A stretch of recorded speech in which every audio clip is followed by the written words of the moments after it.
Imaginez être l'enfant de quelqu'un de très puissant en politique, mais en même temps être maltraité par cette personne.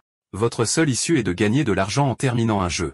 Mais quand vous réussissez enfin, vous êtes transféré à l'intérieur. Maintenant, vous devez décider, continuer à être contrôlé par le plus puissant ou vous ranger du côté des monstres et construire votre propre royaume.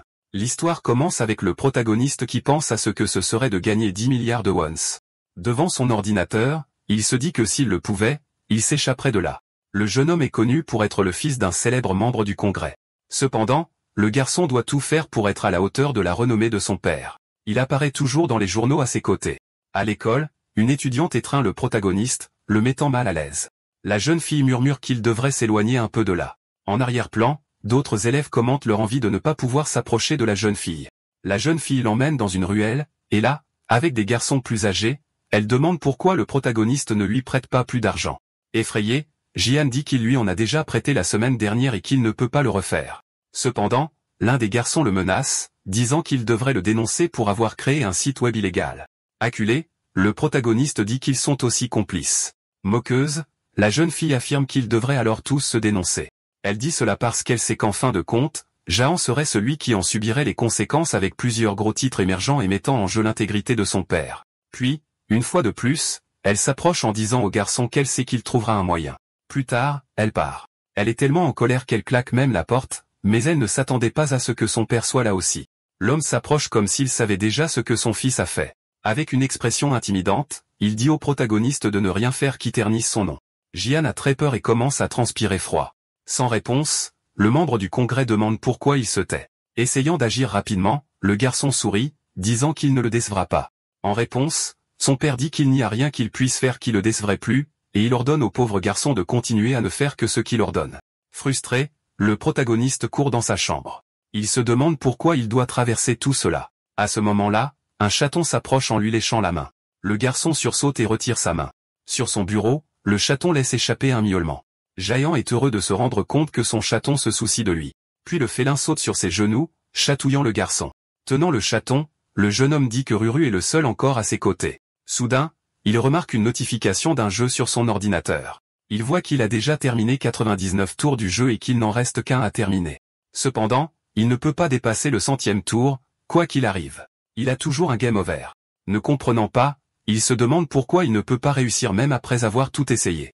Un autre joueur dans un livestream se plaint également avec colère de ne pas pouvoir passer à travers. Pendant ce temps, le protagoniste regarde. Il se souvient que ce jeu est sorti il y a un an, mais personne ne peut dépasser la 100e vague.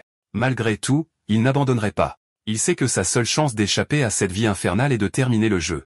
Il avait un dernier espoir, qui était d'utiliser la carte de cœur de Rizoldrak. Mais même alors, il ne peut pas passer le niveau. Près de lui, il y a un sac avec des articles d'épicerie, et à l'intérieur, il y a une gâterie pour chat. Essayant d'atteindre la gâterie, le chaton marche accidentellement sur le téléphone. Jahan est surpris de voir l'écran devenir rouge lors de la sélection du désassemblage, et il n'arrive pas à croire que ce qu'il a désassemblé était le cœur de Rizoldrak. Pendant un certain temps, il reste là à essayer de comprendre ce qui s'est passé. En effet, il devrait maintenant repartir de zéro pour récupérer l'objet.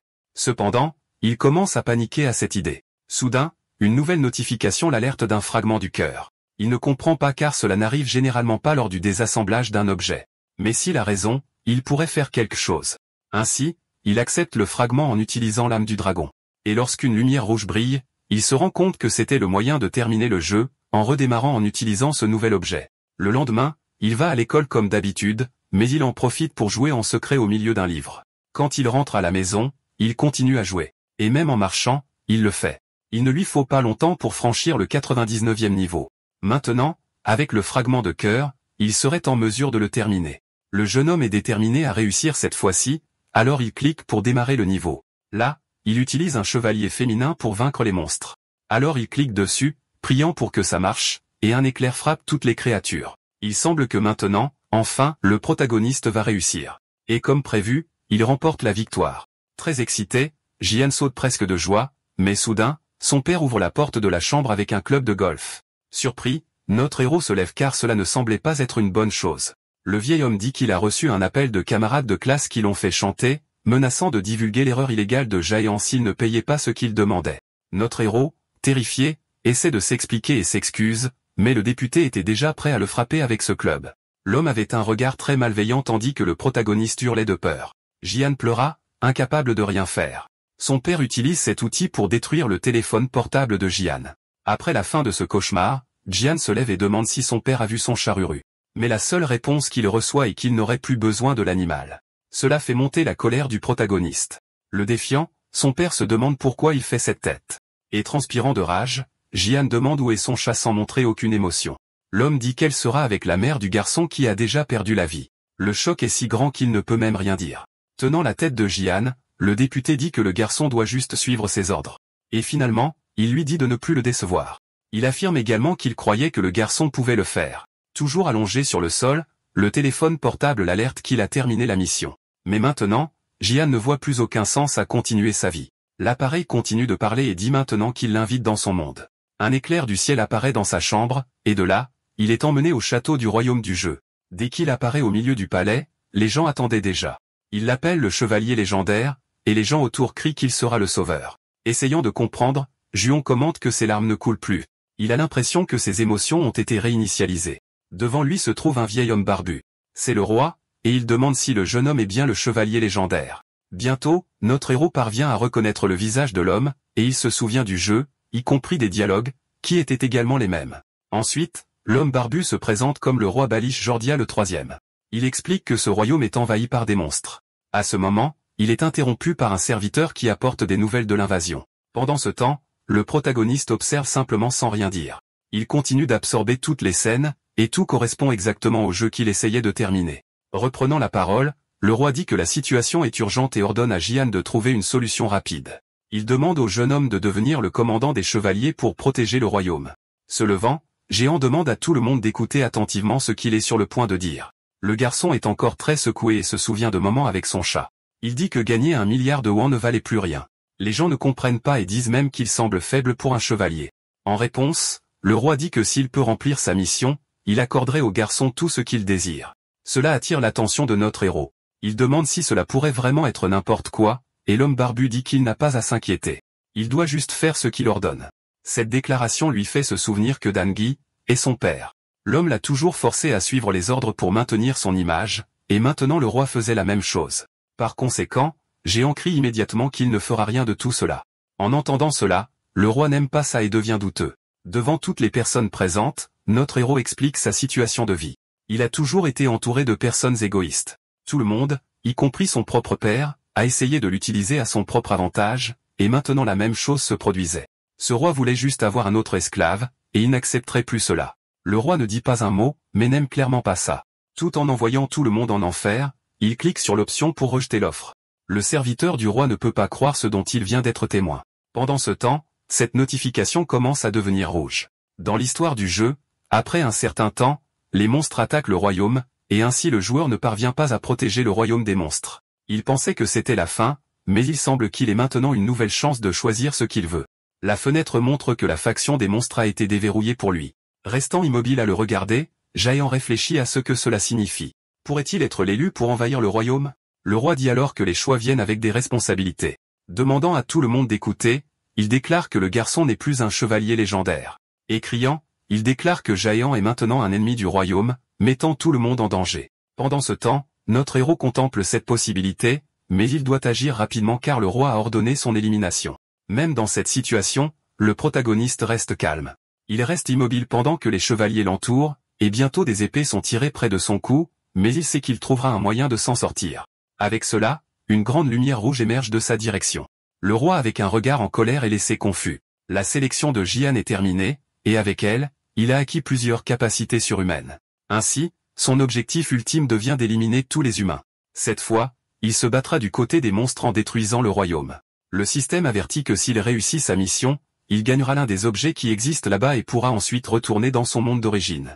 Cela lui rappelle l'époque où sa mère lui a amené le chaton, et il se demande s'il pourrait revenir à cette époque. Revenant à sa situation actuelle, les soldats commentent l'énergie étrange. Le roi est sûr d'avoir vu la forme d'un monstre. Cette créature ne ressemblait à rien de ce qu'il avait jamais vu. Jian a analysé sa nouvelle situation car cela ne faisait pas partie du jeu original. Bientôt, la mission principale apparaît indiquant qu'il doit briser la défense et attaquer les humains. Malgré ces missions différentes, notre héros se rend compte qu'il progresse toujours comme dans le jeu. Et s'il devait suivre le même ordre, un ticket de convocation aléatoire devrait apparaître. Mais ce qui apparaît devant lui est un œuf. Le système indique qu'il s'agit d'un œuf aléatoire, et Jian décide de l'éclore. Avec cela, une autre grande explosion se produit. Les ailes du monstre apparaissent au milieu de la poussière. Les soldats réalisent que quelque chose a été invoqué. En voyant quel monstre c'était, le protagoniste est surpris. Dès le début, il parvient à invoquer le dragon Rizoldrak. Pendant ce temps, la créature commence à se montrer. Cependant, quand il apparaît complètement, ce n'est qu'un bébé dragon. Jaehan remarque que Rizoldrak est venu au niveau 1. De plus, la petite créature est assez mignonne et lui lèche même la main. Ce geste fait que notre héros se souvient de son chaton, et une autre capacité lui est accordée, l'œil du suprême. Cette capacité lui permet de voir les statistiques des monstres et des objets. Dès que les chevaliers aperçoivent le petit monstre, ils se sentent plus soulagés. Par conséquent, ils décident que c'est le bon moment pour attaquer. Notre héros ne sait toujours pas si c'est réel, mais ça ne le dérangerait pas. Il utilise son œil suprême pour voir les capacités du petit dragon. Grâce à cela, il découvre qu'il peut déchaîner un souffle de dragon. Peu après, il demande à son petit ami de libérer son pouvoir. Les soldats sont déjà prêts à le frapper. Pendant quelques secondes, Jian pense qu'il n'aura pas assez de temps, mais ce qui semblait n'être qu'une petite boule de feu se transforme en une explosion massive, si grande qu'elle élimine tous ceux qui se trouvent devant elle. Elle perce même le palais et provoque la chute de débris sur le village. Face à ce grand trou fait dans le mur, notre héros est impressionné par la force du petit dragon. Les personnes présentes n'arrivent pas à croire que cela a été fait d'un seul coup. Ils se demandent quelle est exactement cette créature que Jehan a invoquée. Excité, notre héros reconnaît que c'était bien plus que ce qu'il imaginait. Et si tout continuait ainsi, à la fin, il obtiendrait l'un des objets de défense du chevalier. Il n'était pas pressé de retourner à sa terrible vie, alors il donnerait tout pour accomplir sa mission dans ce monde. Puis il attire l'attention du roi, et en regardant directement l'homme, il dit qu'il apportera la destruction des humains. Il est très déterminé à obtenir sa récompense ultime. Avec tout le bruit provenant du palais, l'un des personnages se demande ce qui s'y passe. Et à proximité, un chevalier courait aussi vite qu'il le pouvait, pensant qu'il pourrait tout arrêter là. Le protagoniste demande au dragon de tirer un autre coup. Immédiatement, le serviteur du roi demande à protéger sa majesté. Ainsi, ils forment un bouclier avec leur armure juste devant. Jehan pointe la cible pendant que la petite créature charge son pouvoir. L'intention est que le roi soit détruit immédiatement. Pendant ce temps, le chevalier retardé est presque là. Les autres soldats continuent de faire leur part avec la barrière, et notre héros attend juste que le dragon finisse de charger son feu. Quand il libère enfin le pouvoir, le chevalier arrive. L'homme est heureux de savoir que le roi est toujours en sécurité, et ceux qui l'entourent se sentent soulagés car il n'y a pas eu d'explosion. En regardant son nouvel ami, Jehan se rend compte que quelque chose a mal tourné. Il semble que même le souffle du dragon ait besoin de suffisamment de mana pour être généré. C'est pourquoi, lorsque la créature est allée attaquer, seul un petit jet de feu est sorti. Si petit que lorsqu'il a touché le sol, il n'a libéré qu'une bouffée de fumée noire. Le protagoniste décide que la meilleure chose à faire maintenant est d'attendre le temps de refroidissement, mais cette nuit approche. En attendant, notre héros observe juste en essayant de le reconnaître. Les chevaliers sont divisés en plusieurs rangs, et celui qui est arrivé est un chevalier d'élite, rang S du zodiaque. L'homme fort et musclé est connu sous le nom d'Arès. Les autres soldats rapportent que tout va bien avec le roi. Et à ce moment-là, le protagoniste réalise que les choses tournent mal. De loin, le roi leur ordonne d'éliminer l'ennemi immédiatement. Ainsi, le chevalier active son bâton de pouvoir. Avec son dragon, Jehan se demande ce qu'il devrait faire maintenant. C'est parce qu'il sait que ce chevalier a une capacité très forte. Sans perdre de temps, le chevalier active son mur de flammes se dirigeant directement vers le protagoniste. Il sait que cette fois, il n'y aura pas d'échappatoire, et l'explosion frappe la zone, faisant tomber davantage de parties du palais. Même les autres chevaliers qui étaient sur le chemin ont fini par être touchés par les flammes, mais au moins notre héros a réussi à esquiver. Il se souvient que dans le jeu, ce mur de flammes ne frappe qu'en ligne droite, il était donc facile de l'esquiver en se jetant sur le côté. Cependant, il se rend compte qu'il ne se soucie même pas des gens de son propre royaume. Nerveux, l'homme se plaint de cette esquive et dit que cette fois, il va faire un trou de feu dans son cœur. Le protagoniste sait que cette barrière prend du temps à se rétablir, alors il décide que c'est le bon moment pour s'échapper de là. Quand il lève les yeux, le chevalier est déjà très proche, et il pense à ce qu'il pourrait faire à ce moment-là. Il réfléchit au fait qu'il n'aurait pas pu aller aussi loin pour finir comme ça. Une autre récompense lui est offerte avec un coffre mystérieux. Sans perdre de temps, Jian accepte l'objet. Il laisse même échapper un cri disant de se dépêcher car il n'avait pas le temps. Lorsque le chevalier va finalement le frapper, il finit par frapper ce coffre. Avec cela, il est repoussé. Et finalement, le protagoniste parvient à voir ce qu'il y a à l'intérieur. Une grande épée commence à émerger. Pour savoir exactement ce que c'était, il utilise l'œil suprême. L'épée a un pouvoir d'attaque magique et améliore également les attributs. Il est également impressionné car cet objet est de rang S. Il reconnaît que peut-être ils veulent vraiment qu'ils détruisent la faction humaine. Mais lorsque cette arme touche le sol, la zone commence à se fissurer. Jian a du mal à croire ce qui va se passer. Tout le sol commence à s'effondrer en morceaux, et il finit par être éjecté. L'endroit était haut, alors il tombe du sommet. Il se demande si le palais royal ne peut même pas supporter le poids d'une arme. Malgré cela, il semblait que c'était sa fin car il approchait du sol. Et à ce moment-là, ses vêtements sont tirés. Avec cela, il se rend compte qu'il ne tombe plus. Il se tenait bien à distance du sol. Quand il remarque, il voit que son petit dragon fait un grand effort pour le porter. Les habitants du royaume sont impressionnés par quelqu'un qui vole. Confus, Juan se demande pourquoi il commencerait en territoire ennemi. Mais au moins, il sait qu'à cet endroit, le seul qui peut causer des problèmes est Arès. Même ainsi, il devrait faire attention car le rang des chevaliers augmentera. Cependant, sa priorité serait d'abord de s'échapper de là. En attendant, le chevalier pointe sa propre arme sur son cou. L'homme pense qu'il est pathétique de ne pas être capable d'achever l'ennemi, et dit même qu'il aurait déjà dû être emporté par la mer. À ce moment-là, quelqu'un annonce que le roi appelle. Alors il s'incline devant lui et demande une punition appropriée pour avoir laissé le criminel s'échapper. Le roi lui ordonne de s'arrêter et lui rappelle que le soleil est déjà couché. Sur ce, Arès se souvient que les monstres deviennent plus forts à ce moment-là.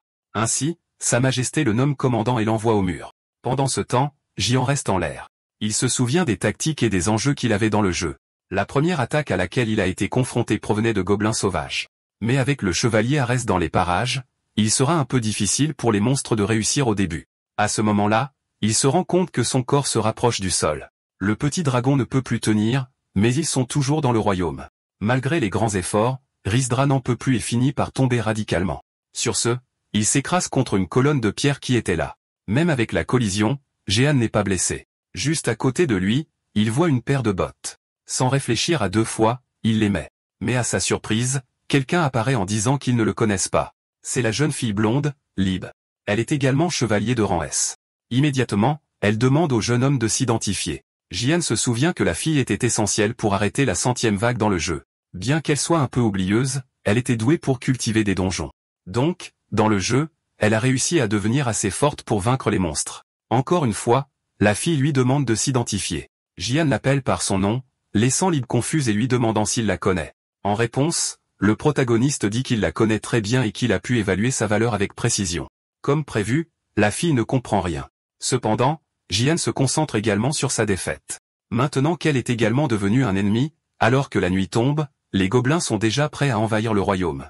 Les soldats sont à l'affût et avertissent les autres que les monstres approchent. Ils étaient en effet très proches, prêts à attaquer. Sur ce, les soldats reçoivent l'ordre de tirer leurs flèches. Certains escaladaient déjà les murs, alors ils commencent à lancer des pierres. Tout était un gâchis et une cacophonie. L'un des chevaliers dit que s'ils continuent à ce rythme, ils ne dureront pas longtemps. Ainsi, l'un d'eux mentionne que Driz est déjà en route pour aider. Dans une autre partie du royaume, l'interrogatoire de Lib se poursuit. Elle a dit que si le garçon ne répondait pas, elle prendrait sa propre décision. Notre héros pense qu'il veut l'éliminer tout de suite, mais ce serait impossible. Alors pour l'instant, il devra se déguiser. Ainsi, il lui répond qu'il est un citoyen ordinaire du district 1 et qu'il voulait juste aider à la guerre. Le petit dragon apparaît également, ce qui rend la fille anxieuse car c'est un monstre. Jian commence à transpirer nerveusement car son ami n'était pas censé se présenter maintenant. Voyant l'expression méfiante de la fille, il devrait trouver une bonne excuse. Cependant, à son soulagement, Lib recule. Elle pointe son épée sur la créature et dit qu'elle protégera Jian du monstre. Ne comprenant rien, Rizurek fait une expression très mignonne. Le chevalier continue de regarder avec un regard sérieux. Cependant, le petit dragon conserve son comportement doux. Sur ce, la fille se rend compte que le petit monstre ne voulait pas attaquer. Une autre explosion se produit à proximité. Cela attire son attention, et Jian en profite pour avertir son petit ami et s'enfuir de là. Ce n'était pas la faute des soldats qui ont mal manipulé leurs armes. Et quand Lid reporte son attention sur le protagoniste, lui et son monstre se sont déjà échappés. À ce moment-là, un soldat s'approche de la jeune femme, l'avertissant de la porte. La jeune fille devient anxieuse car c'était quelque chose de dangereux. Les coups frappaient fort là-bas. Plusieurs soldats attendaient déjà à l'intérieur, très effrayés. La porte a commencé à se fissurer. Cependant, Liv arrive et demande à tout le monde de se préparer au combat rapproché. Les archers ont également pointé leurs arcs sur les gobelins, mais l'un d'eux était gigantesque. Et avec son aide, il serait bientôt en mesure de détruire cette porte. Comme prévu, le géant utilise son arme et brise l'entrée. Ainsi, le chevalier serre son épée et demande à tout le monde de se préparer à attaquer. Ce gobelin géant prend les devants et commence à entrer. Sur ce, les soldats du royaume se préparent à avancer. Mais Vrys arrive également sur les lieux pour aider. Même la fille est surprise de le voir. Le jeune homme se rend compte que la porte a été franchie, et sans trop tarder, il libère son pouvoir de flamme. Ainsi, tous ces gobelins sont brûlés. Avec une expression supérieure, il dit que ces monstres ont encore beaucoup à améliorer. Du haut d'une montagne, Géant regarde le combat. Il sait qu'il est dans une situation très différente maintenant, car son objectif n'est pas de sauver les humains, mais de les détruire. Le petit dragon l'observe et finit par recevoir une caresse sur la tête. Quelque chose attire l'attention du petit monstre. C'étaient des gouttes de pluie. Voulant jouer, Jetant le retient pour l'empêcher de causer des problèmes. De retour au royaume, les humains finissent par gagner. Elle se sent un peu mal à l'aise car après tout, ce n'est pas elle qui a vaincu les ennemis. Dans la forêt où se trouve le protagoniste, quelqu'un approche. Jian se souvient qu'il avait commencé loin dans le royaume, mais maintenant il était au milieu de la forêt avec la faction des monstres. Ce serait un peu difficile car il n'avait aucune idée de ce qu'il fallait faire dans cette situation. Il avait redémarré le jeu des centaines de fois, donc il connaissait toutes les tactiques. Mais maintenant, il devrait tout recommencer à zéro. À ce moment, il se souvient de quelque chose d'important. En regardant sur le côté, son petit ami est juste là. Mais bientôt, Rizoldrak s'envole vers le côté opposé. Il est surpris de voir de quoi il s'agissait. Sur le sol, il y avait plusieurs fourmis qui travaillaient. L'une d'elles a peur en réalisant qu'elles sont lavées. Le petit dragon était très proche et observait tout. Mettant son petit ami de côté, Géant commence à réfléchir à ce qu'il faut faire. Et à sa surprise, une mission apparaît soudainement. Il devrait établir une faction de monstres.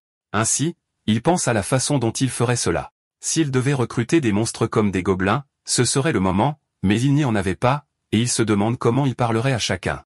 À ce moment, quelque chose d'étrange s'approche. Lorsque notre héros s'en rend compte, il est déjà trop près. Quelqu'un essaie de l'attaquer pour lui prendre la vie. L'arme est déjà très proche du cou de notre protagoniste, et la personne est juste là devant lui.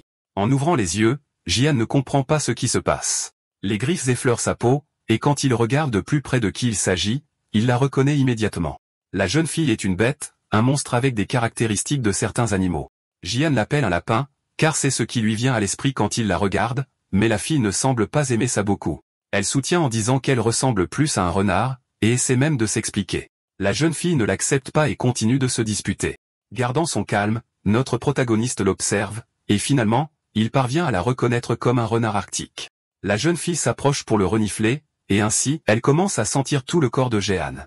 La fille dit que bien qu'il ait l'air humain, son odeur est celle d'un monstre. Cela conduit même notre héros un peu choqué. Et peu de temps après, une nouvelle notification indique que deux capacités ont été activées. La première était qu'il serait capable de communiquer avec les autres, et la seconde était d'être attrayant car il avait une attraction positive des autres. Avec cela, Jehan comprend pourquoi il est capable de parler à la fille, mais elle ne semble toujours pas complètement à l'aise, et elle commence à poser des questions sur qui il est. Confus, il se demande si la capacité d'attraction ne devrait pas prendre effet. À ce moment, une corde passe juste devant son visage qui finit par frapper quelqu'un et le blesser. Trois hommes s'approchent, célébrant qu'ils ont obtenu ce qu'ils voulaient.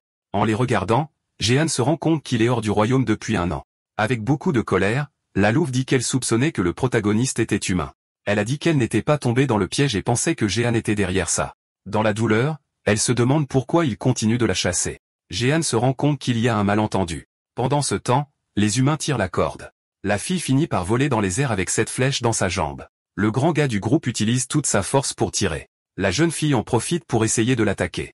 Notre héros regarde juste, voyant ce qui va se passer. La pauvre renarde finit par recevoir un coup de poing au visage, mais l'humain ne s'attendait pas à recevoir une contre-attaque. Elle utilise son autre jambe pour donner un coup de pied à l'homme. L'attaque était si forte qu'elle envoie le grand gars s'écraser au sol. Ses deux autres compagnons regardent avec colère. Impressionné, Géant commente que même petite, la fille est assez forte. S'approchant, l'autre humain maudit la pauvre fille pour s'être défendue. Puis il lui marche sur la tête, lui disant de se taire. Pendant que tout cela se passe, le protagoniste reste immobile. La jeune fille souffre beaucoup aux mains de ces humains, et cela finit par mettre Jehan en colère. L'autre gars s'approche de lui demandant si tout va bien. Il pense que Jehan est humain et l'avertit d'être prudent dans la région.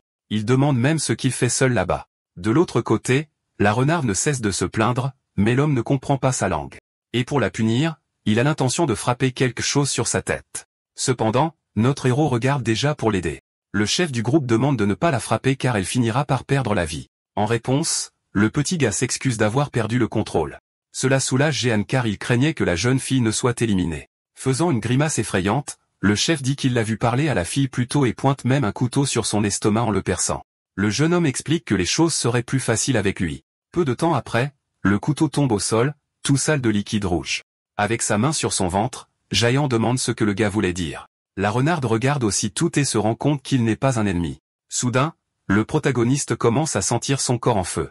Le jeune homme dit que c'était exprès, mais qu'il avait évité les points vitaux. Avec le jeune homme crachant du liquide rouge, le chef dit que Jehan sera mort dans les 12 heures. Peu de temps après, il montre un antidote qu'il obtiendra s'il traduit ce que disent les monstres. Tenant la fille, les hommes veulent qu'il lui parle. Le but est de découvrir où vivent les renards. Au début, Jayan est confus car il ne savait même pas qu'il y avait une terre de renards. À proximité, Rizuldrak, qui chassait les fourmis, remarque quelque chose d'étrange. Revenant au chasseur, le chef explique qu'il y a un village où vivent ces hybrides. Même ainsi, notre héros ne comprend pas pourquoi ils veulent y aller. À ce moment, la fille interrompt et demande à Jian de ne pas faire ça. Peu après, elle ouvre la bouche, montrant ses crocs. Jian se rend compte qu'elle va faire quelque chose. Elle essaie de se mordre la langue pour se tuer, mais l'homme l'en empêche. Impressionné, notre héros réfléchit à l'importance que doit avoir sa famille. La bouche maintenue ouverte, la jeune fille est traitée de bête sauvage. Une fois de plus, le chef dit que s'ils retrouvent leur tribu, les deux s'en sortiront vivants. Cela lui rappelle le regard que son camarade de classe utilisait pour le faire chanter. Il a toujours vécu dans la peur d'être commandé. Les autres ne le voyaient que comme une source d'argent, mais maintenant il ne laisserait pas les choses se passer de la même manière. Avec difficulté, il s'approche du renard. Il lui demande de les emmener au village, et il termine en disant que personne ne sera blessé. En voyant la scène, les hommes croient vraiment qu'il peut parler au monstre. La tête baissée, la fille dit à Jehan que plus de 100 personnes de son espèce vivent là-bas, et elle demande si elle peut vraiment faire confiance à ses paroles. Il la fixe pendant quelques secondes, puis révèle qu'il n'est pas du côté des humains. La main sur sa blessure, il lui dit qu'il sait qu'ils sont mauvais. Et quand il regarde devant lui, il est surpris par quelque chose. Son dragon approchait l'ennemi par derrière et se préparait à commencer à charger sa puissance destructrice. De peur que ça ne tourne mal, Géant essaie de ne pas montrer ce qui se passe. Il veut gagner du temps jusqu'à ce que Rizuldrak charge complètement sa puissance. Ensuite, il essaie de le dissimuler, mais le chef remarque que son comportement a changé. Le petit membre qui était de l'autre côté remarque la créature et finit par avertir son patron qui se retourne immédiatement. Mais Jehan pense qu'il a donné assez de temps à son dragon pour attaquer. Le chef voit la flamme rouge devant ses yeux. Cependant, au grand désarroi du protagoniste, il ne peut en produire qu'un peu. Ne croyant pas que cela s'est reproduit, notre héros reste sans voix. Pas seulement lui, mais aussi les autres chasseurs. Même le pauvre dragon est surpris par si peu de feu. Avec ça, Jayan reconnaît que le temps de récupération n'était toujours pas suffisant. Le grand dit que la puissance était faible, mais si elle lui avait touché la tête, elle aurait brûlé. Sans perdre de temps, le chef saisit la batte. Traitant Rizuldrak de mouche, il se prépare à le frapper. Jian reste sans réaction en regardant son petit ami se faire battre. La pauvre chose est envoyée voler par cette attaque. Il a même le vertige, jeté au sol. Irrité, l'homme demande comment cette créature ose le blesser, puis il s'approche à nouveau du dragon avec la batte. Jian regarde tout sans pouvoir rien faire. Le chef dit à ses hommes de main de s'occuper de Jian et du renard pendant qu'il s'occupe du dragon. La pauvre chose était toujours inconsciente au sol.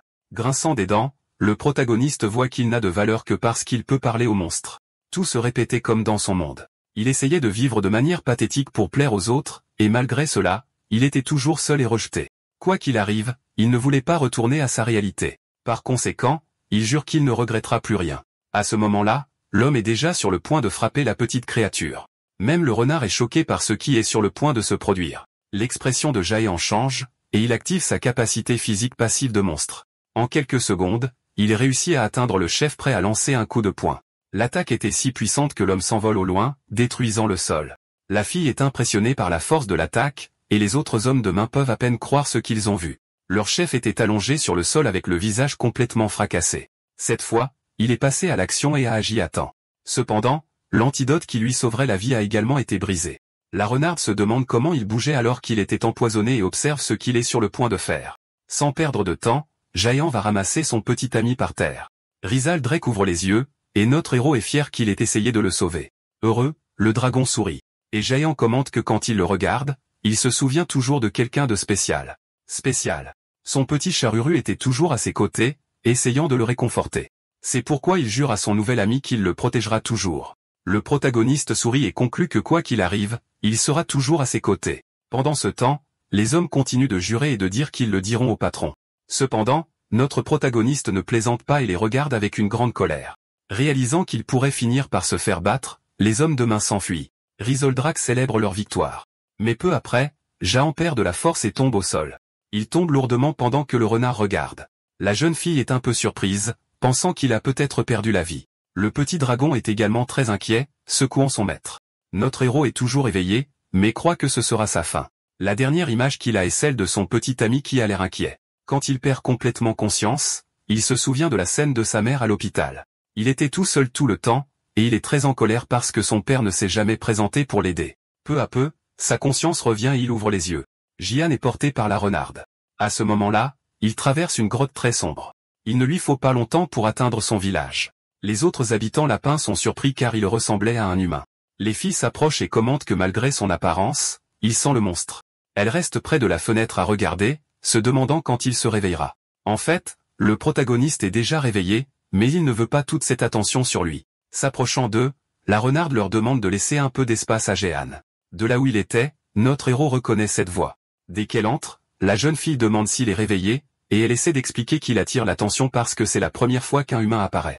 Ils sont également curieux parce qu'il ne sent pas l'humain.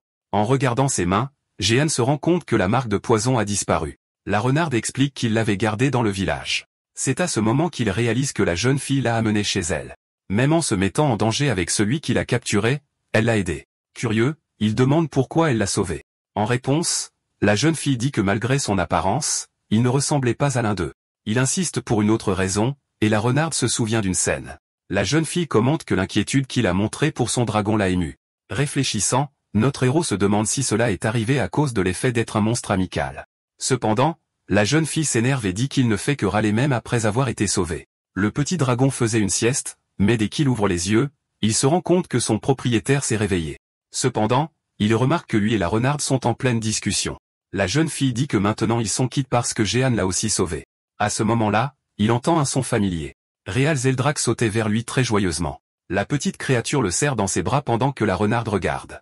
Interrompant le moment, elle dit qu'il devrait connaître les noms de chacun. Mais juste au moment où elle allait parler, un des habitants apparaît et avertit que le chef les cherche. Ainsi, il se dirige vers l'endroit pendant que Jian est enchanté par le village.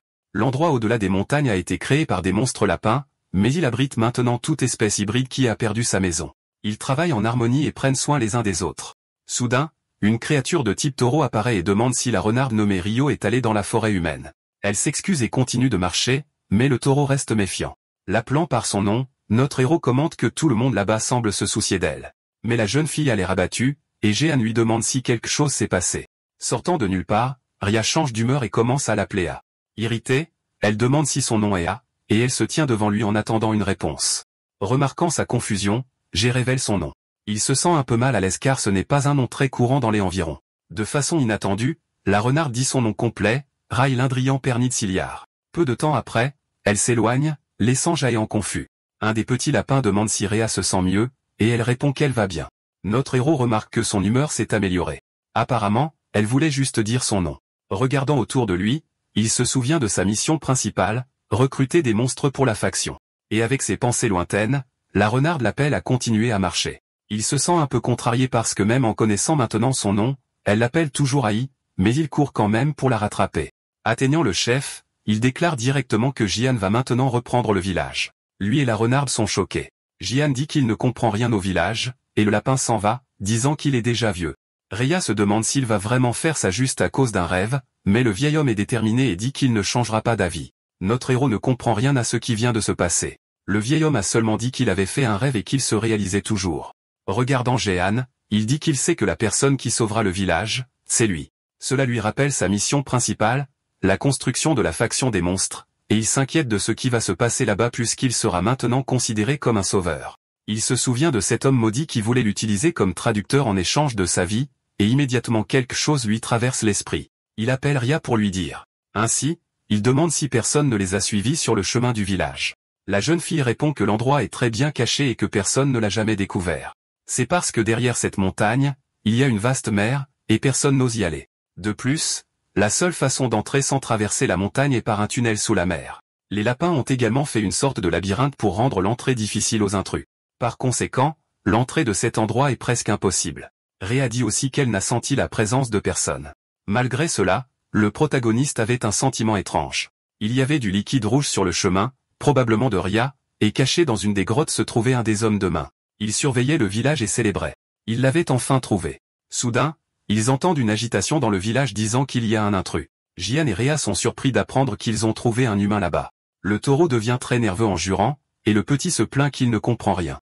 S'approchant, notre héros demande s'ils les ont suivis. Complètement secouée, Rhea se demande s'il la suivait depuis le début parce qu'elle s'était assurée qu'il n'y avait personne. Elle commence à s'excuser en disant que c'était de sa faute, mais le taureau dit que non. Il dit aussi qu'elle ne devrait pas se blâmer car elle était trop faible pour le remarquer. Tous ses amis la réconfortent également en disant que ce n'était pas de sa faute. À ce moment-là, le protagoniste se souvient qu'il y avait 3 hommes, et ainsi cet homme de main courte dit que bientôt tout l'endroit sera enflammé. Avec un sourire méchant, il révèle qu'il fait partie d'un gang appelé Screamy Hall, et il révèle que dans quelques minutes, environ 200 hommes seront là. Confus, Jehan se demande ce qu'est ce Screamy Hall. Pendant ce temps, les 2 autres hommes de main marchent avec difficulté. Le chef des 3 va voir son patron. En pleurant, il raconte qu'il a été battu et qu'il voulait se venger. L'homme reste juste silencieux à écouter tout ce qu'ils ont à dire. Criant, son serviteur annonce qu'il a trouvé le village des renards et qu'il montrerait où il se trouve. Avec un sourire, le chef de Screamy le remercie pour l'information. Il dit qu'ils vont y aller tout de suite. Son serviteur est également excité par la nouvelle. Pendant ce temps, le petit qui est déjà au village dit qu'il n'est pas le seul à être arrivé. Lui et les 2 autres hommes de main marchaient dans la forêt, mais le chef des 3 a dit qu'il n'était pas encore temps de rentrer. C'était le moment idéal pour suivre la jeune fille. Riant, l'homme de main affirme que bientôt tout le monde perdra la vie. Sans réagir, le jeune renard demande de quoi il parle. Comme elle ne le comprend pas, elle se rend compte que Jehan est sérieux et l'appelle par son nom. En réponse, son héros explique qu'ils ont découvert la cachette et que d'autres hommes arriveraient bientôt. La pauvre fille est choquée. Se concentrant, le protagoniste commence à se souvenir du nom de ce boss. Dans le jeu, Défense de chevalier, le personnage gagnait de l'expérience en attaquant des vagues de monstres. Mais monter de niveau ne suffisait pas toujours pour survivre à ces vagues. C'est pourquoi le jeu avait un autre système appelé aventurier. Les joueurs couraient avec le chevalier pour l'envoyer en mission dans des étapes claires. Tout a commencé dans la zone des restes de gobelins sauvages, et cela s'est étendu à la forteresse des démons totalisant 100 étapes. Bien qu'ils ne se souviennent pas de tous, Jehan se souvient de la partie finale. Il s'y trouvait la cachette de Hurlant tout derrière une colline rocheuse. Ces étapes avaient une histoire, et celle-ci portait précisément sur un gang. Cependant, il se sent anxieux car il ne se souvient d'aucune étape à l'endroit où il se trouve. Selon le jeu, cet endroit serait détruit. Le petit dit alors qu'il veut faire une proposition. Il affirme que quiconque le libère aura la vie sauve par son patron.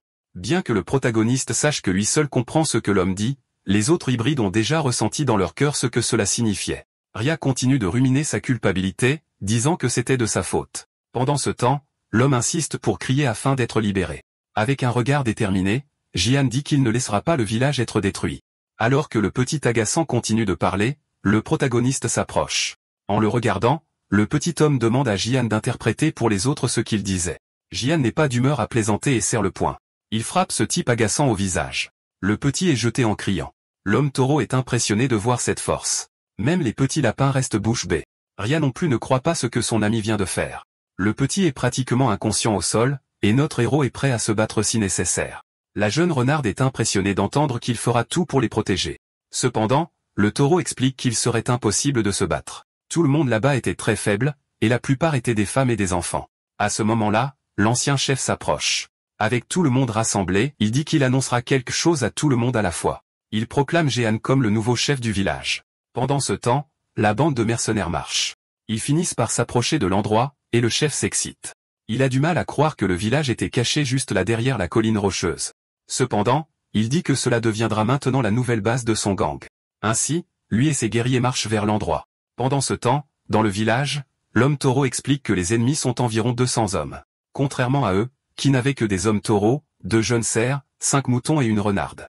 S'il comptait également les lapins, le total serait de 112. Il a demandé à Jehan s'ils auront une chance, mais le jeune homme répond que les ennemis ont doublé la force. Notre héros réfléchit mieux et se souvient que tout ne se résume pas à des chiffres. Cela lui rappelle son ami Rhea, qui a attaqué ces hommes seuls.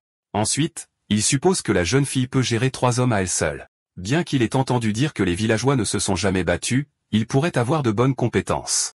Lorsqu'ils se transforment en forme animale, ils deviennent généralement plus forts. Il en conclut donc que si tout le monde a au moins le niveau du renard, tout ira bien. Par conséquent, il appelle le bol et demande quelle serait la position de Reyes en termes de force.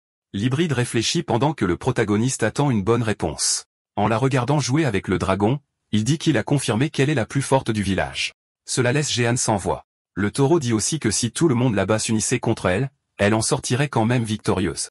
Connaissant cette information, notre héros devrait agir. Il baisse la tête, pensant aux conséquences possibles. C'est comme si le reste des gens était complètement inutile. Pendant qu'ils parlent, la jeune renarde dit qu'ils ont encore le temps avant l'arrivée des humains. Ne comprenant pas, notre héros demande comment elle le sait. Elle montre le petit du doigt et dit qu'elle le lui a demandé. Jian commente qu'il a entendu de l'un des hommes de main que leur chef cherchait quelque chose qu'il avait perdu. Il demande à Ria si elle a une idée de ce que cela pourrait être, mais elle ne le sait pas. La jeune fille dit que ce n'est qu'un petit village où des créatures sans abri se sont rassemblées. Ensuite, le protagoniste suppose que peut-être qu'ils utilisent simplement cela comme excuse. À ce moment-là, le taureau nommé Thor avertit que tout le monde s'est déjà rassemblé. Ce serait le moment pour Jehan de partager le plan avec eux. Il sait que pour surmonter les inconvénients, les statistiques individuelles doivent être élevées. Et maintenant, il sait déjà que la plus forte là-bas est la jeune renarde. Il compte donc sur elle pour en vaincre 3 à la fois, mais il n'est pas sûr qu'elle puisse le faire. Il se demande si cela dépend de l'espèce pour avoir de la force et pense que ce serait bien s'il pouvait voir les statistiques. À ce moment-là, il se souvient de quelque chose. Peut-être que cette capacité, l'œil de démon pourrait analyser. Il se rappelle qu'il utilisait généralement cette fonction en activant le statut dans le jeu. Alors, il essaie de faire de même pour activer le sien. Cependant, il finit par être frustré car rien ne s'affiche. Il est gêné que rien ne se soit affiché, mais bientôt quelque chose de rouge commence à émerger. C'était l'inventaire, mais il était complètement vide. Il prête également attention au nom, car il est différent de celui qu'il avait lorsqu'il jouait du côté du royaume. Cela lui rappelle même quelque chose qui s'est passé dans le royaume. Il avait gagné cette épée super puissante, tellement puissante qu'elle a détruit tout le palais, mais il est irrité car il a fini par la laisser derrière lui. Depuis que cette autre fenêtre s'est ouverte, il se demande pourquoi celle du statut ne s'ouvre pas. Il repense à ses 4 compétences passives. La première étant l'œil de démon. La deuxième est la capacité de communiquer à la fois avec les humains et les monstres. La troisième est un monstre agréable attirant facilement les autres. Et enfin, la quatrième est un monstre physique qui transcende la force humaine. Perdant déjà patience, il dit qu'il doit prendre une décision bientôt. Elle se calme et demande conseil, disant que cela n'est arrivé que par sa faute. Triste, elle dit qu'elle veut protéger le village. Jian sait qu'elle s'en veut et qu'ils n'ont pas de temps à perdre à chaque minute qui passe. Soudain, son œil commence à briller d'une couleur forte. Il parvient à analyser le visage du renard. Lorsque l'œil se concentre, il se rend compte qu'il a la possibilité de désigner une cible. Avec ça, il commence à comprendre comment cette capacité fonctionne. Il avait juste besoin d'activer la capacité pour pouvoir l'utiliser. Pour ce faire, quand il regardait quelqu'un, il devait préciser ce qu'il voulait vérifier exactement. Ainsi, il peut voir qu'il est classé rang B. Excité, Jayan se souvient que ce classement est le même que celui d'un chevalier moyen. Après une analyse plus approfondie, il se rend compte que la fille se distingue par sa puissance d'attaque. Pendant ce temps, Rhea continue de parler, mais le protagoniste n'écoute pas. Il est juste concentré sur la fenêtre de compétences et se demande ce qu'était ce cœur. Avec son doigt, il va cliquer dessus. Cependant, quand il s'en rend compte, il était en train de piquer le nez de la fille. Il fait comme si ce n'était pas intentionnel. Cependant, la jeune fille se fâche beaucoup et lui saute dessus. Ensuite, Jian demande à Thor de rassembler tout le monde du village là-bas. Malgré les gratignures qu'il a reçues sur le visage, il dit qu'il va bien. Tous les villageois se rassemblent comme demandé, et le protagoniste a fait cela pour pouvoir analyser chacun d'eux. C'est assez fatigant, et il se sent soulagé quand il a fini. Après avoir analysé chacun d'eux, il a pu déterminer s'ils étaient forts. Il sait que même en tant que bébé, Rizal Drake est toujours le plus fort. Même s'il est petit, il concentre toute sa puissance en une seule attaque, ce qui le fait consommer tout son mana en une seule fois. En tenant compte de cela, Jian sait qu'il ne pourra pas l'utiliser dans cette bataille. Cette fois, il ne peut compter que sur Rhea, rang B, et Thor, rang C. Quant au reste des villageois, ils faisaient partie du classement étant les plus faibles de tous. Même sans connaître le niveau des ennemis, il sait que la phase était d'environ rang C. Inquiet, il se lève car il comprend maintenant qu'il ne pourrait pas se battre à armes égales. En plus d'être en infériorité numérique, il manque également d'objets et de compétences. Ainsi, il sait que dans ces conditions, il sera impossible de protéger le village. Cependant, il sait que ce n'est plus un jeu mais la réalité. Il sait qu'il pourrait utiliser d'autres choses qui ne seraient pas admissibles dans un jeu. Et en regardant autour de lui, il pense à créer des variables. Par conséquent, il appelle le renard et le taureau pour discuter de la stratégie. Pendant ce temps, le gang continue son chemin vers la montagne. Devant eux se trouve le chef. Et juste à côté de lui, 2 lapins sont en train de repérer pour voir quand ils arriveront. Le garçon dit à la fille qu'il devrait retourner les avertir. Cependant, quand ils s'y attendent le moins, le jeune homme est frappé directement à la tête. La fille est choquée car le lapin était son frère. Celui qui a frappé la pauvre chose était le chef de gang. Et avec malice, il laisse la fille regarder le corps de son frère. Elle ferme les yeux en essayant de réagir à la situation. Ainsi, elle se transforme en lapin et s'enfuit. Le chef dit qu'ils n'ont pas besoin de la poursuivre. Alors ces hommes de main demandent si ce serait la même chose de laisser le lapin s'échapper. Avec une expression méchante, l'homme répète qu'il est en train de les infecter. Pendant ce temps, le village bat son plein, mettant le plan en action. Le petit lapin qui a réussi à s'échapper arrivait déjà pour les avertir. Notre héros remarque qu'elle vient seule. Désespérée, la jeune fille crie que les humains sont déjà là. Même l'homme taureau est surpris. Ne comprenant pas, Ria demande pourquoi elle est couverte de liquide rouge. La fille est dans un désespoir complet, criant à propos des humains. Elle dit qu'ils sont déjà là. Malgré tout, notre héros est confiant. Bien qu'il soit la première ligne de défense de la faction des monstres, il est prêt à gagner. En tant qu'homme déterminé, il dit qu'il ne laissera pas le village être violé. Après avoir marché pendant un certain temps, le gang arrive à l'entrée de la grotte. Le chef demande si c'est vraiment le repère du renard, et son homme de main dit oui. Ils entrent dans l'endroit et ont l'intention de tout finir avant le coucher du soleil.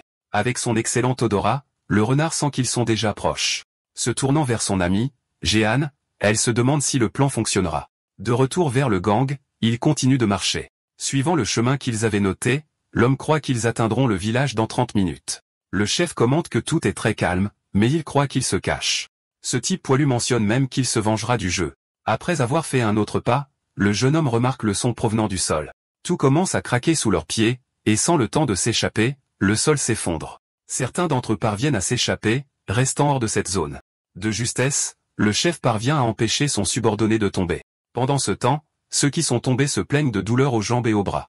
Le type poilu commente à son patron qu'ils ont installé des pièges en cours de route. Et avec un regard sérieux, l'homme regarde devant lui. Il en conclut qu'ils ont fabriqué des pièges en creusant des trous et en les recouvrant ensuite de planches de bois. Ainsi, lorsqu'un poids plus lourd est appliqué sur le dessus, tout s'effondre.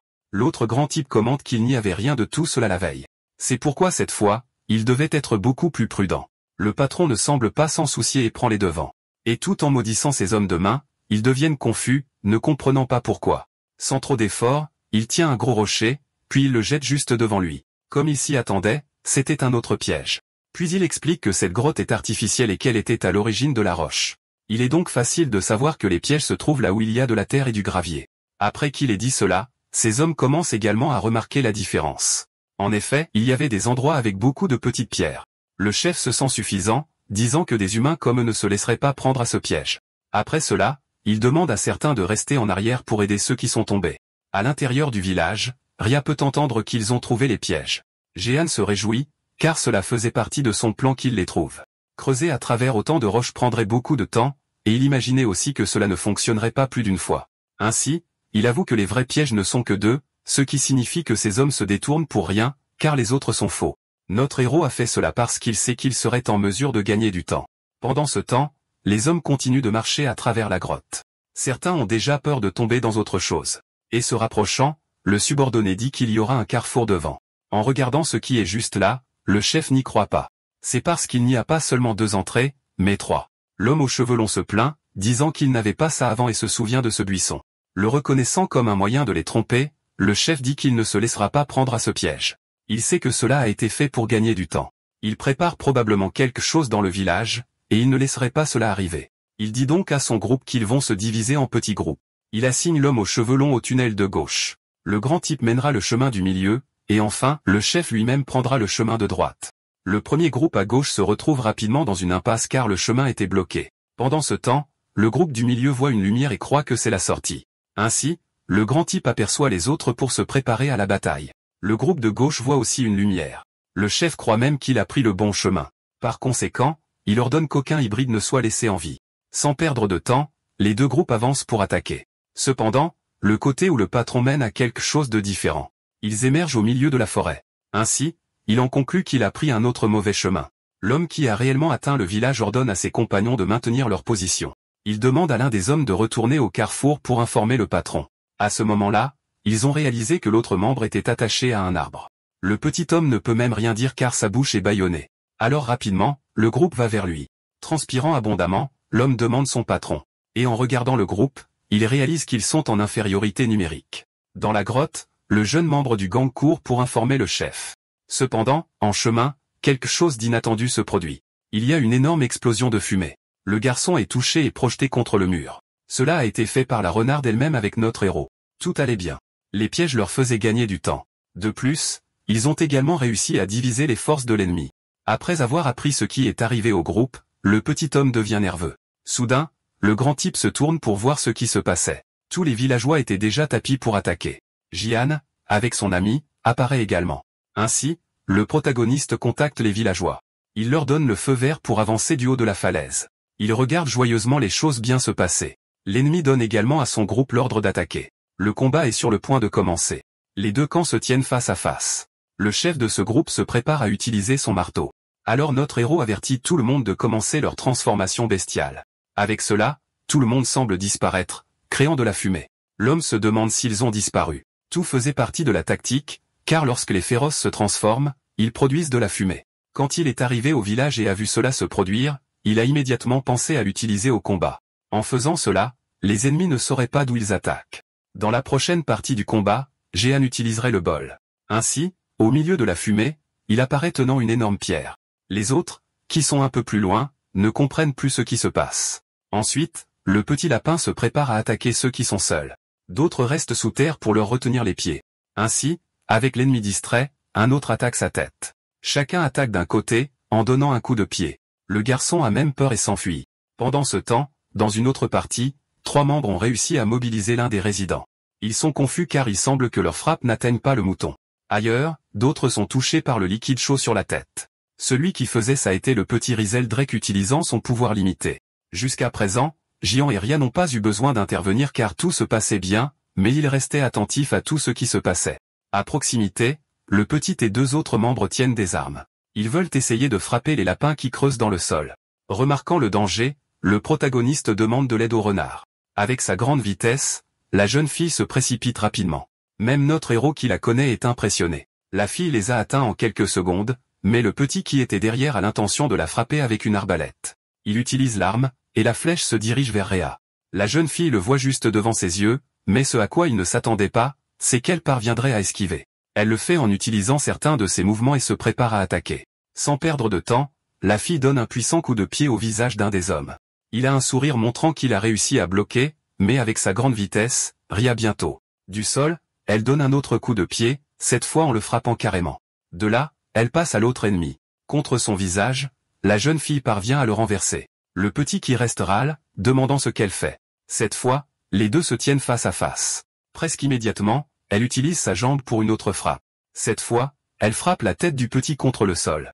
Il finit avec un visage contusionné qui se plaint. En très peu de temps, le renard élimine les 3. Finalement, en les regardant, la jeune fille leur dit de ne pas la sous-estimer. En regardant autour de lui, le grand type se rend compte que ces hommes sont en train de perdre. Il se met en colère, et ses veines gonflent même. Avec un regard très en colère, il active sa capacité. Ses bras commencent à doubler de taille. Accompagnant cela, Jian savait déjà de quoi il s'agissait. Les chevaliers de rang C ou supérieur peuvent utiliser des capacités, donc cet homme peut utiliser la capacité d'augmenter sa force. Les petits lapins en dessous de lui sont terrifiés, mais le grand type ne s'attendait pas à ce que quelqu'un d'autre arrive. Une très grande main tient un tronc d'arbre. C'était le taureau qui faisait 2 fois sa taille. En voyant ça, l'ennemi reste sans voix. Et de loin, notre héros regarde son plan se dérouler.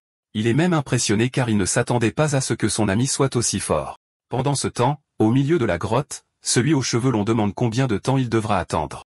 Son groupe était déjà revenu du carrefour, mais personne n'arrivait. Déjà impatient, il dit qu'il prendra sa propre décision. Il montre la direction où son grand ami est allé et dit qu'ils suivront ce chemin.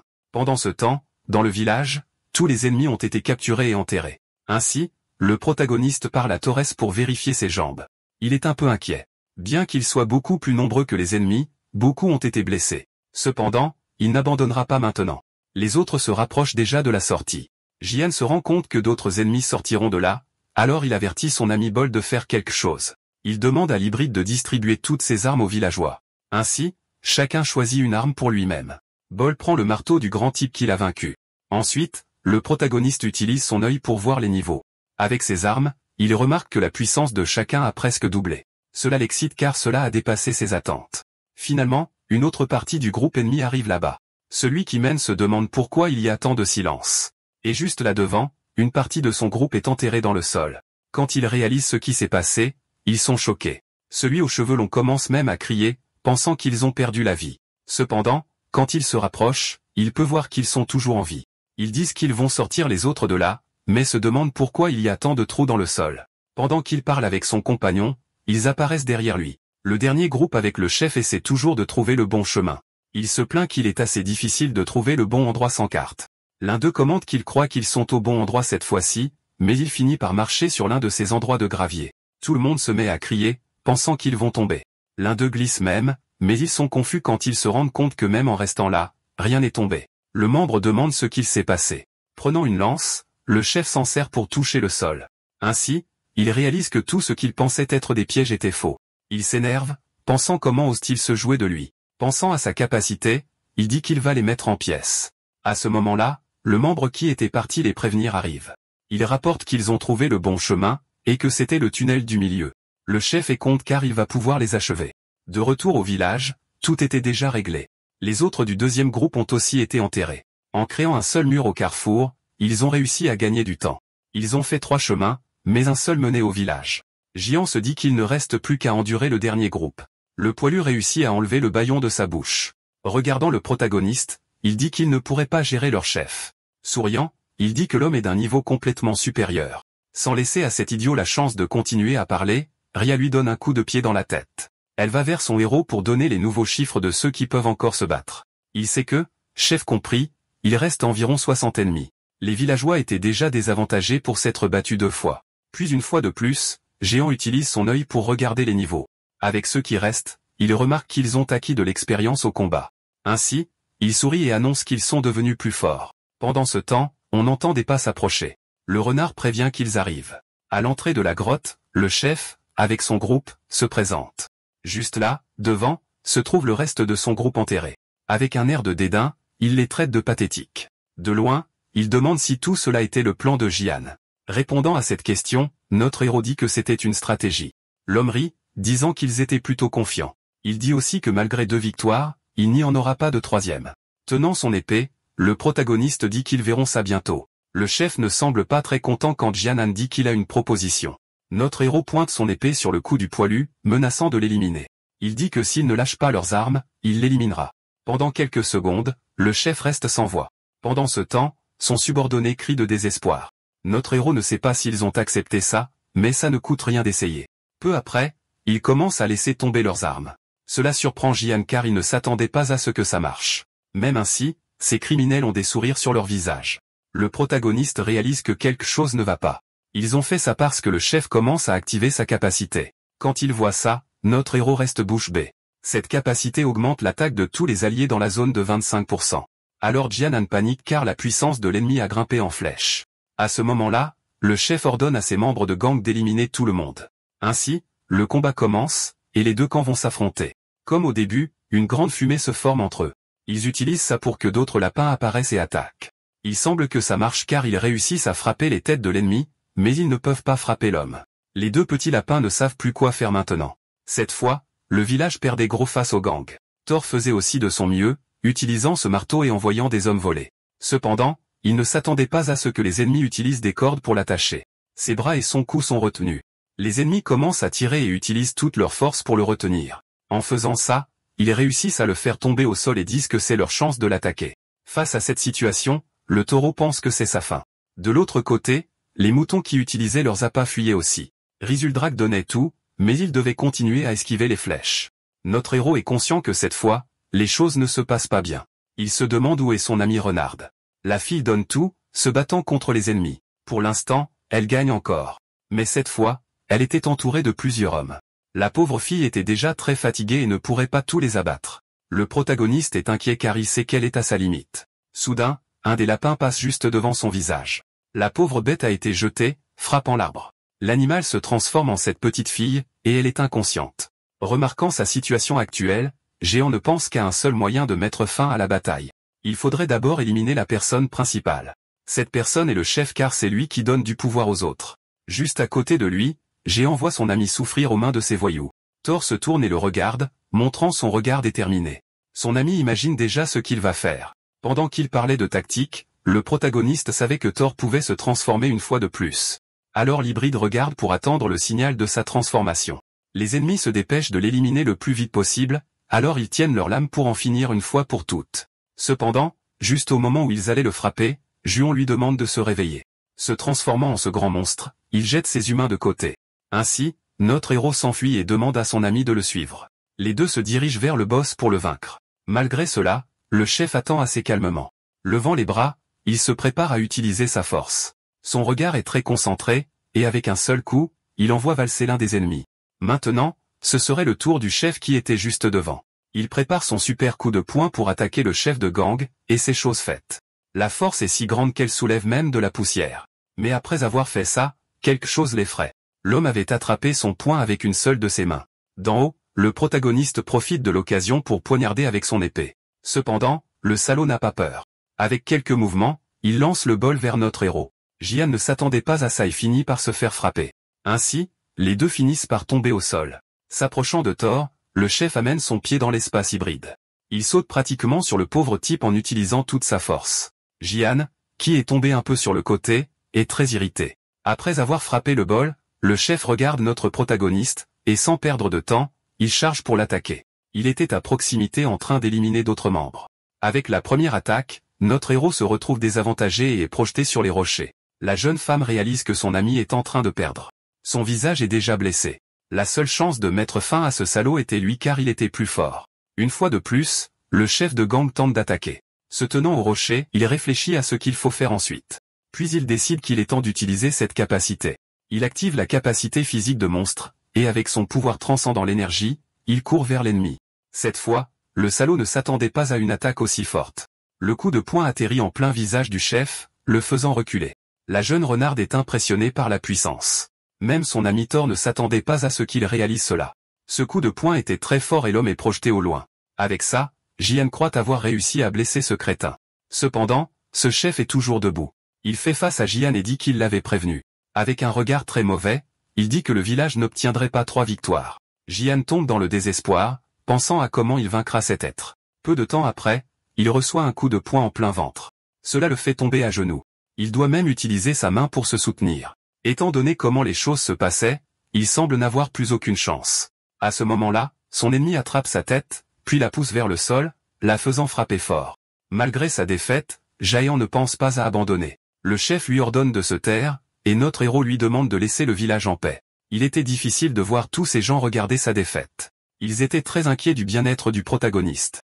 Même s'il ne pouvait rien faire, il se sentait très désolé pour ce qui se passait. Soudain, Thor remarque que Rhea courait pour aider Honorable. Cependant, quelqu'un avait une arbalète pointée sur elle. Alors qu'ils visaient l'arme, ils ont touché la jambe de la fille. La fille ressent de la douleur et ne peut plus courir. Voyant cela, le protagoniste sait que son amie est en danger. Elle finit par tomber au sol, incapable de marcher plus longtemps. Regardant le ciel, le chef de gang dit que le soleil est déjà couché et qu'il est maintenant trop tard.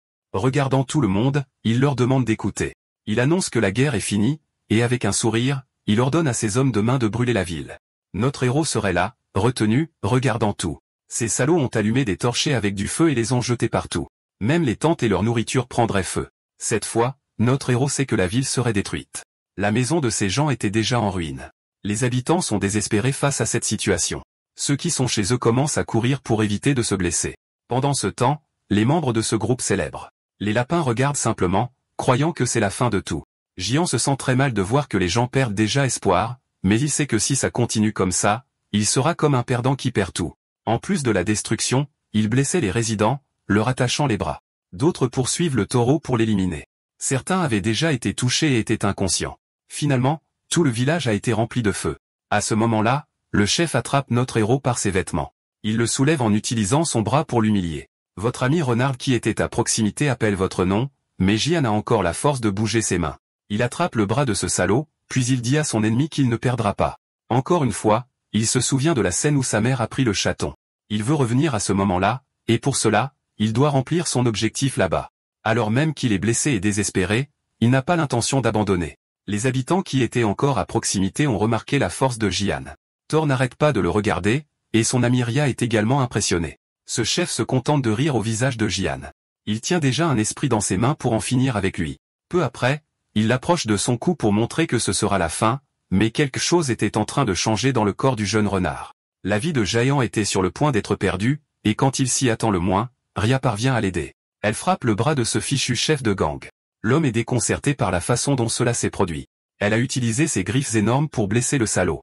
Grâce à cela, Jayan finit par être libéré. Alors qu'il est étonné par l'action, il a trouvé cela étrange dès le début, car les autres hybrides se transformaient uniquement en utilisant du mana. Cependant, cela ne s'est pas produit avec Rhea. Elle a toujours conservé la même apparence. C'était même vrai lorsqu'elle était confrontée à des situations qui mettaient sa vie en danger. Mais il semble que maintenant, elle utilisait vraiment toute sa force. Elle avait réveillé son pouvoir sous la lumière de la lune, augmentant sa puissance de 100%. Gardant sa position, elle demande à Jian de donner le prochain ordre. Toujours incrédule, notre héros appelle son nom. Pendant ce temps, le chef hurle de douleur à cause de son bras. Finalement, Jian donne l'ordre d'éliminer tous les voyous restants. D'accord, c'est la fin de l'histoire. Merci d'avoir regardé. À la prochaine.